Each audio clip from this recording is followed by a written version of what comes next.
기도하도록 하겠습니다. 만일 우리의 복음이 가리어졌으면 망하는 자들에게 가리어진 것이라. 그 중에 이 세상의 신이 믿지 아니하는 자들의 마음을 혼미하게 하여 그리스도의 영광의 복음의 광채가 비치지 못하게 함이니, 그리스도는 하나님의 형상이니라. 우리는 우리를 전파하는 것이 아니라 오직 그리스도 예수의 주되신 것과 또 예수를 위하여 우리가 너희의 종된 것을 전파함이라. 어두운 데에 빛이 비치라 말씀하셨던 그 하나님께서 예수 그리스도의 얼굴에 있는 하나님의 영광을 아는 빛을 우리 마음에 비추셨느니라. 아멘. 할렐루야. 아멘. 이 주일 아침, 이주일 아침 하니까 제 이름이 나오네요. 죄송합니다. 처음부터 이렇게 실없는 소리를 해서. 주일 아침 주님의 전에 나와 예배하시는 우리 성도님들의 삶 가운데 하나님의 은혜와 하나님의 은총이 함께 하시기를 바랍니다. 계속 말씀드리지만 오늘이 교회력으로는 주연절의 마지막 주일이며 주님의 변모, 산상의 변모의 내용을 저희가 기념하는 주일이기도 합니다. 하나님께서 이 주연절의 의미를 제가 여러 번 말씀드렸는데, 하나님께서 예수 그리스도를 통하여서 자신의 영광을 나타내심의 의미를 가지고 있는 것이 주연절이고, 저희가 주연절을 맞이해서 그런 하나님께서 예수를 통하여 자신의 영광을 드러내심에 대한 말씀을 같이 나누고, 또 하나님의 뜻을 저희가 같이 나눠왔던 귀한 기간이었습니다. 그리고 이번 주 수요일부터 이제 사순절이 시작이 되는데, 사순절의 시작을 저희가 보통 애쉬 웬스데이라고 합니다.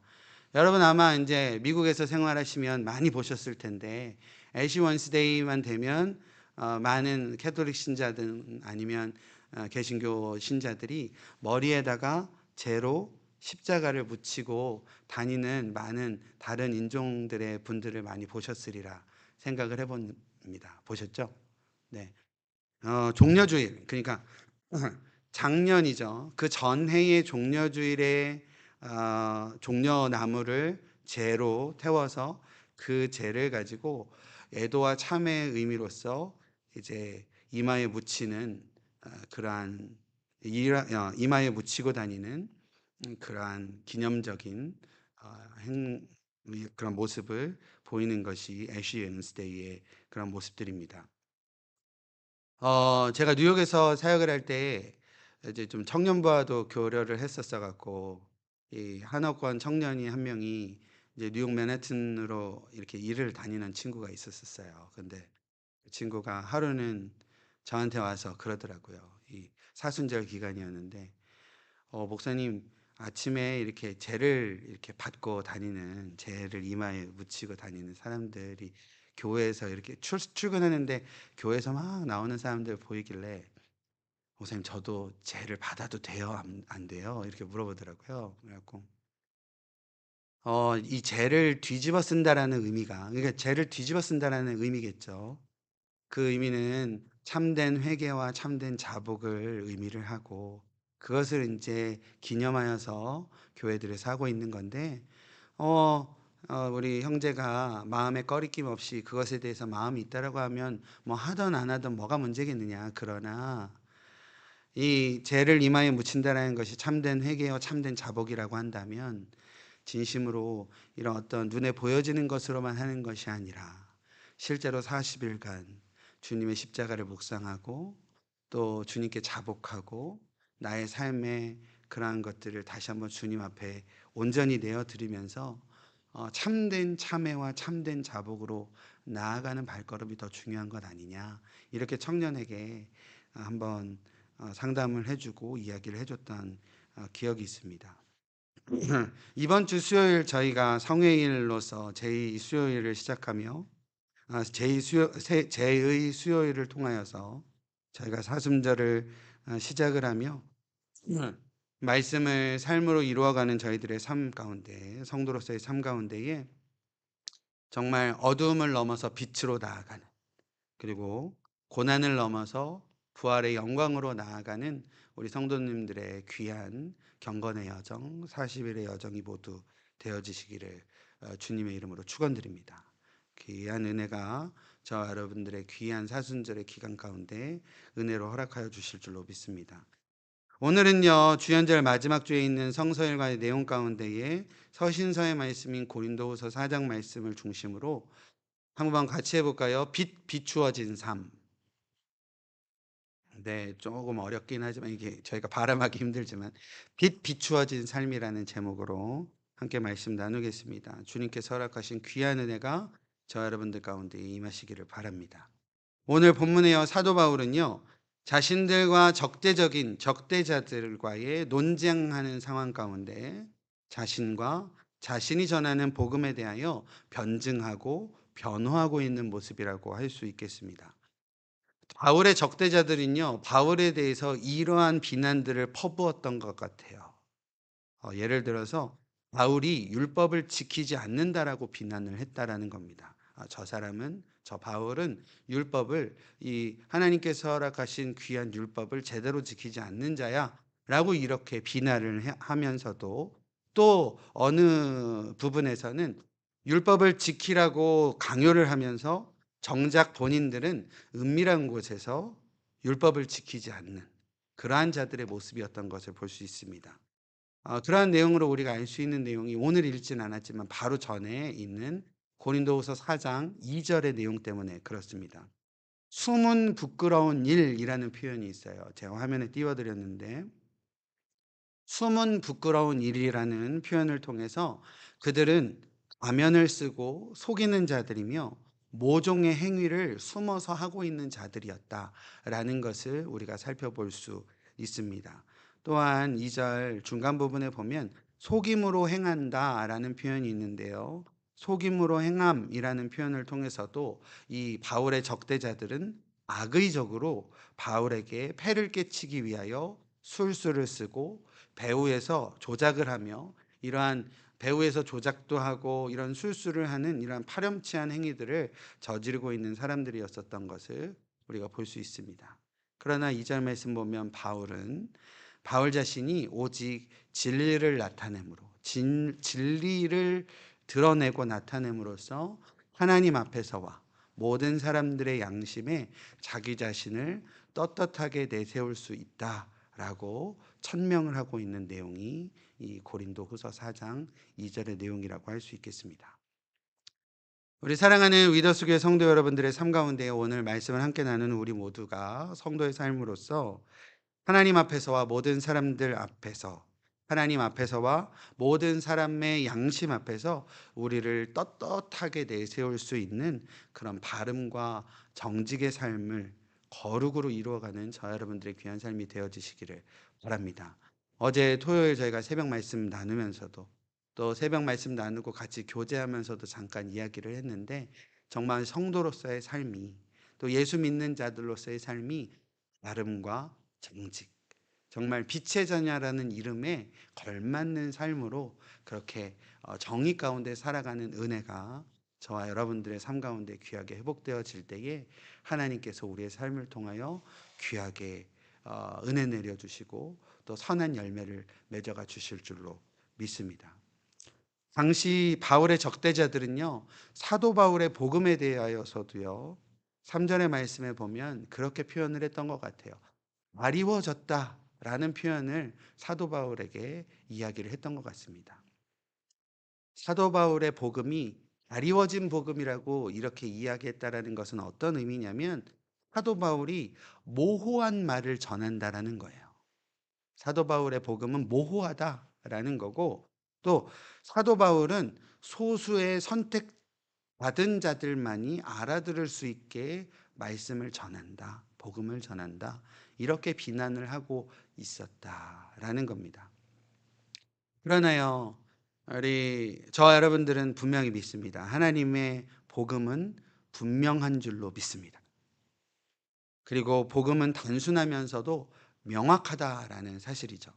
제가 사복음서 우리 성도님들과 작년 사순절에 잠깐 나누면서 이 복음이 이라는 유앙겔리온이라는 그 단어적 의미와 그때 당시의 상황적 의미를 잠깐 말씀드리며, 이 유앙겔리온이라는 이 복음이라는 단어의 의미가 전장에서 전투의 승리의 소식을 가져오는 그 사람의 어떤 기쁨의 복된 소식이 유앙겔리온이다라고 말씀을 드리며, 복음은 단순해야 된다라고 말씀드렸죠. 예를 들어서요, 전투에서 이제 승리했다라는 소식을 전령이 가지고 와서 왕에게 보고한다라고, 아니면 백성들에게 보고한다고 해보세요. 그 보고가 장황하고 그 보고가 분명하지 않으면 되겠습니까? 그래서 이 복음, 기쁨의 좋은 소식, 유앙겔리온이라는 이 복음은 아주 명료하고 아주 분명하고 아주 단순해야 된다라는 것이죠. 그런데 이때 사도 바울의 적대자들은 사도 바울이 전하는 그 복음이 아리워졌다라고 이야기를 하는 거예요. 우리가 알고 있는 복음은 어떤 복음입니까? 분명한 복음을 우리가 알고 있습니다. 하나님은 사랑이십니다. 복음입니다. 아주 분명하고 단순하고 명료합니다. 하나님께서 사랑이셔서 죄인된 우리들을 구원하기 위해 독생자를 내려주셨습니다. 이게 복음입니다. 그 독생자가 우리의 죄를 위하여 십자가에 죽으시고 부활하신 그 은혜로 말미암아 우리가 이제 죄로부터 자유케 되어 구원함을 받은 빛의 자녀로서의 삶을 살아갈 수 있습니다. 우리는 자유합니다. 이것이 복음이다라는 사실입니다. 복음은 단순하지만 분명하다라는 사실입니다. 그런데 오늘 본문 4절에 보면요, 4절 말씀에 이 세상의 신, 영어적 표현으로는 이 세대의 신이라는 이런 표현으로 되어져 있는데, 이 세상의 신, 다시 말해 어둠의 주관자인 사단, 그리고 그 세대에 있는 여러 가지 풍조들, 그때 당시의 풍조들은 믿음 없는 자들로 하여금 믿지 못하도록 마음을 혼미하게 하는 그러한 세력이다라는 것입니다. 예수 그리스도의 영광의 복음의 광채가 그들에게 비춰지지 못하도록 방해하는 세력들이 이 세상의 신이요 사단이요 그때 당시의 풍조들이다라는 사실이죠. 악한 영들은요, 우리 영적인 눈을 어둡게 하여 빛 대신 그리스도를 바라보지 못하게도 하고 오히려 미워하게끔 만드는 것을 우리가 다시 한번 기억해야 한다라는 사실입니다. 하나님의 말씀은, 사도 바울이 전한 하나님의 말씀, 예수 그리스도의 복음은 분명하고 명확하고 분명하지만 이 세상의 풍조와 또 어떠한 세상의 신, 세대의 신, 사단들은 그 듣는 사람들로 하여금 눈이 어둡게 하고 귀를 막아서 그 분명한 복음을 받아들이지 못하도록 혼미케 한다라는 것이죠. 오늘날도 그런 것 같습니다. 하나님의 말씀은 분명한 줄로 믿습니다. 그리고 하나님의 복음은 명확한데 우리가 전하는 복음과 우리가 전하는 예수 그리스도의 사랑이 배어 있는 복음을 전하지만 그것을 받아들이지 못하게 하는 것들이 분명히 있다라는 사실을 우리가 기억하게 된다라는 사실입니다. 4절 말씀 방금 읽었는데 4절 마지막 부분을 보면 그리스도는 하나님의 형상이라는 표현이 나와져 있습니다. 여기서 이 형상이라는 단어는요, 헬라어 원어로는 에이콘이라고 합니다. 에이콘. 에이콘이라고도 하고 우리가 많이 부르는 단어로는 이콘이라고 합니다. 이콘. 이콘이라는 단어, 에이콘이라는 단어는 영어로는 이미지고요, 피규어를 이야기를 합니다. 그리고 교회사적으로는 이콘이라고 하면 성화를 이콘이라고 그래요. 성화.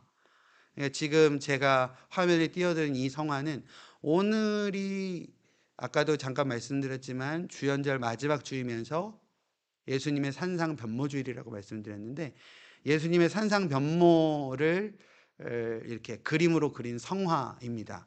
그래서 가운데에 예수님이 계시고 양옆으로 모세와 엘리야, 이렇게 그림을 그려놓은 거죠. 그러니까 우리가 이제 종교개혁 이후에 우상 숭배에 대한 것을 저희가 이제 금하고 뭐 그 이전에도 우상 숭배는 금해져 있지만 종교 개혁 이후에 저희가 특별히 이 어떤 어 이 형상화된 어떤 것에 대해서 거부감이 많이 있기는 하지만 사실 교회사적으로는 이코는 이 성화의 부분은 참 많은 영향을 줬던 것을 우리가 볼 수 있습니다. 중세 미술사에도 그렇고 여러 가지 역사적으로. 근데 제가 이 형상이라는 표현을 왜 말씀을 드리냐면 그리스도가 하나님의 형상이다라는 의미는 뭐냐면 예수 그리스도는 우리의 눈에 보여지지 않는 하나님을 보이게끔 하는 초상이 되는 분이다라는 거예요. 믿으시죠? 우리는요, 하나님을 볼 수 없습니다. 우리는 죄된 인간으로서 하나님을 절대 볼 수 없습니다. 모세도 보았지만 결국 하나님의 지나간 어떤 하나님의 영광만을 보지 않았습니까? 우리는 하나님을 절대 볼 수 없어요.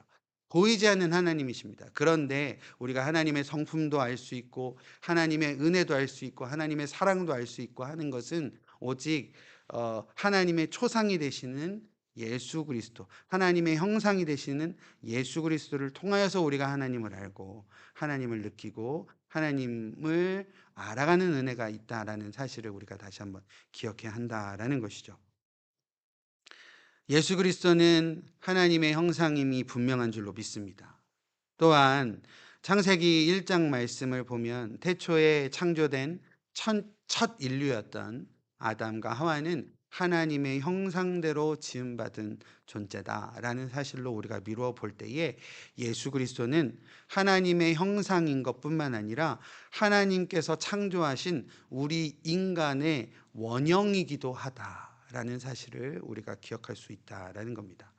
따라서 정리해 보자면 우리는요 예수 그리스도를 통하여 하나님을 바라볼 수도 있고 예수 그리스도의 모습을 통하여 우리의 본래 인간으로서의 형상, 태초에 하나님께서 우리를 창조하셨을 때의 그 모습을 우리가 바라볼 수 있다라는 사실이죠. 우리가 죄로 인하여 범죄하고 또 우리가 변화하고 변질되고 하였지만 하나님께서 원하심의 기뻐하심의 모습을 예수의 모습을 통해서 우리가 따라갈 수 있고 기억할 수 있고 또 그렇게 말씀을 육신되어 살아갈 수 있는 은혜가 저와 여러분들 가운데 있게 된다라는 사실을 우리가 다시 한번 기억하는 오늘 이 아침 되어지시기를 바랍니다. 그런데요, 아까도 말씀드렸지만 그런 그리스도를 믿지 못하게 하고 바라보지 못하게 하며 혼미하게 하는 영적인 권세가 있다라는 사실입니다. 제가 오늘 아침에 안경을 잘 닦지 않아서 안경이 뿌한 것 같아요. 아, 뭔가를 제대로 볼 수 있는 눈이 있어야 되는데 무언가 가리워지면 제대로 보지 못하게 된다라는 것이죠. 우리 사랑하는 위더스 교회 성도님들의 삶 가운데에요. 그리스도를 향한 바라봄, 복음을 향한 믿는 마음, 그리고 하나님께서 우리 가운데 비추어 주시는 영광스러운 그 광채가 그 어떤 것에도 가리워지지 않는 분명함과 명확함을 회복해 가는 그리고 확고해 가는 그런 은혜가 저와 여러분들 가운데 온전히 회복되어지시기를 주님의 이름으로 축원드립니다. 사도 바울은요, 자신이 전한 복음에 대하여 계속적으로 변증을 하고 있습니다. 자신의 자랑거리나 자신의 유익을 위하여 구하는 것이 아니라 오직 예수 그리스도께서 주가 되심을, 예수 그리스도께서 나의 주인이 되어 되심을 자신에게 그리스도께서 주가 되심을 통하여서 자기 자신은 종으로서의 사명, 사도로서의 사명이 은혜로 주어졌다라는 것을 밝히고 있는 사도 바울의 모습입니다. 다시 말해서요, 바울이 자신이 종됨은 예수께서 주가 되심을 선포하는 것이라고 밝히고 있다라는 사실입니다. 사도 바울의 직분의 내용이고요, 사명의 내용이다라는 겁니다. 하나님께서 저와 여러분들에게도 직분을 주신 줄로 믿습니다. 또한 사명을 주셨습니다. 사명이라는 단어가 참 때로는 무겁게 느껴지는 게 사실입니다. 사명이라는 단어가 한자어로 이 사자가요, 불의를 사하더라고요. 불의를 사. 시킨다라는 거고, 쉽게 이야기하면 심부름이라는 의미입니다. 심부름. 그리고 명이라는 단어는 목숨명이고요. 명령명입니다. 그래서 사명은 이제 기독교에서 많이 사용되어지는, 이 기독교 신앙에서 많이 사용되어지는 단어이지만 그 의미는 맡겨진 임무를 의미하는 것이 사명입니다. 그런데 한 글자 한 글자를 우리가 살펴볼 때에 사자는 심부름이라는 의미가 있다라는 것이죠. 오늘 본문 5절을요, 메시지 성경, 그러니까 유진 피터슨 목사님이 번역한 이 메시지 성경에는 이 마지막 부분을 보면 현재 우리는 모두 심부름꾼입니다. 예수께서 보내셔서 여러분에게 달려가는 심부름꾼입니다. 라고 이렇게 번역을 하고 있습니다.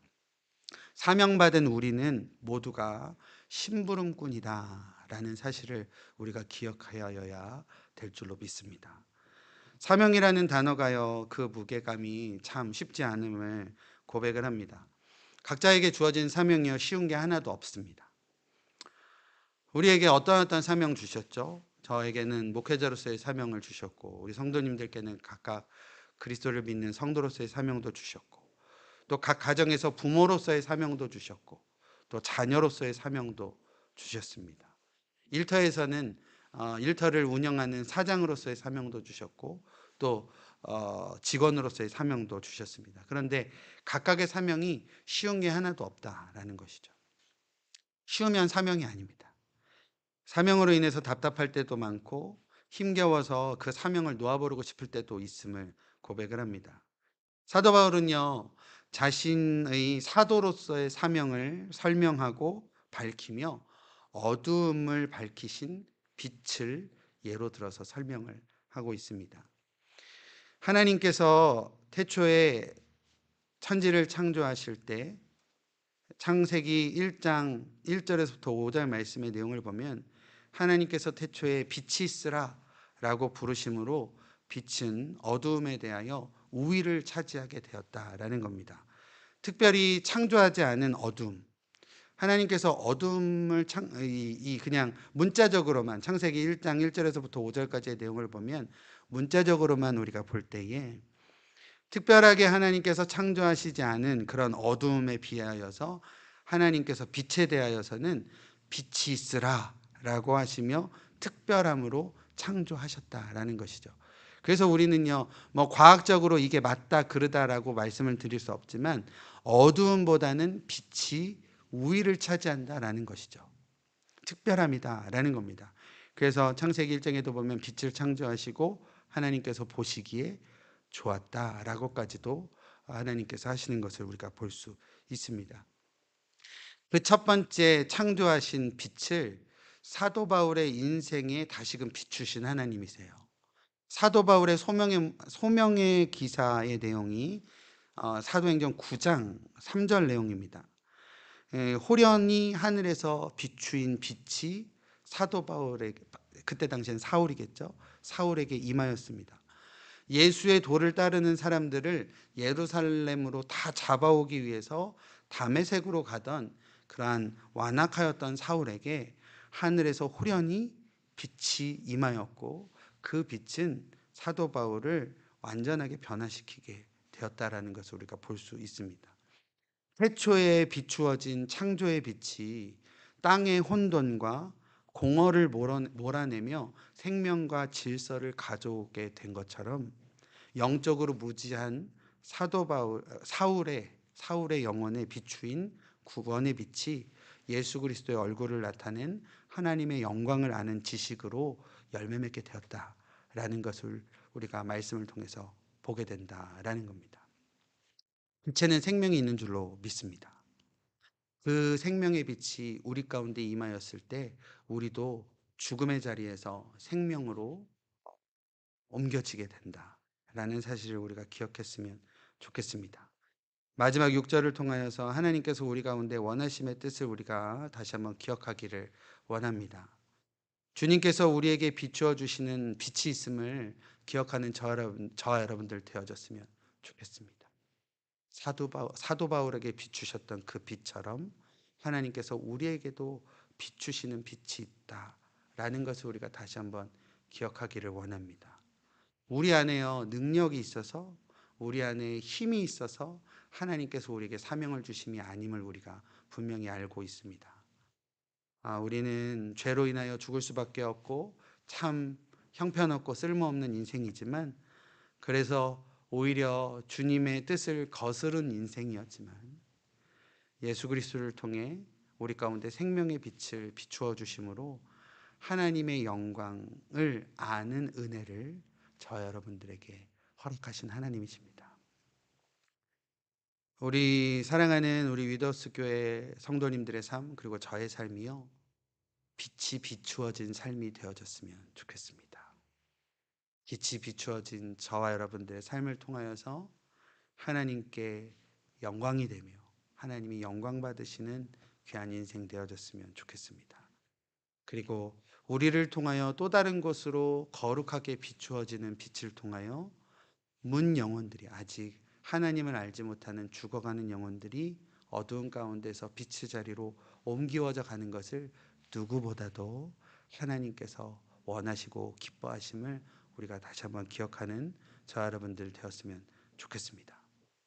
더 이상 어두움에 가리워진 삶이 아니라 빛 비추어져 하나님께서 주어주신 귀한 사명을 온전히 붙들고 그 사명을 통하여 열매 맺어 살아가는 저 여러분들의 삶이 되어질 때에 하나님께서 그 삶을 통하여 놀랍게 역사하시고 또 새로운 일들을 이루어 가실 줄로 믿습니다.